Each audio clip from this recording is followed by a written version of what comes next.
Welcome to McPlum, simple solutions served daily. You begin by powering the car to ACC or on so the infotainment boots and radio modules initialize. Next, enable Bluetooth on your phone and make it discoverable. This simplifies pairing. On the Ertiga Smart Hybrid, press Home, open Settings, then Bluetooth. This is where you control connections. Once done, choose Add Device or Pair New. You're starting the handshake now. Doing these steps ensures the head unit and phone exchange ID cleanly and avoids signal conflict. You'll see a list of discovered devices on the Ertiga screen. Tap your phone name to initiate pairing.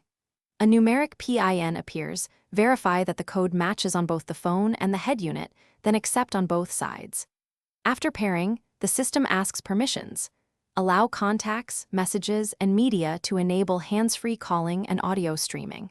If you want automatic reconnection, enable Auto Connect in Bluetooth settings. This step finalizes secure trust between the two devices.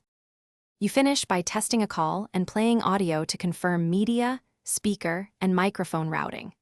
Make sure volume and microphone sensitivity are set so callers hear you clearly.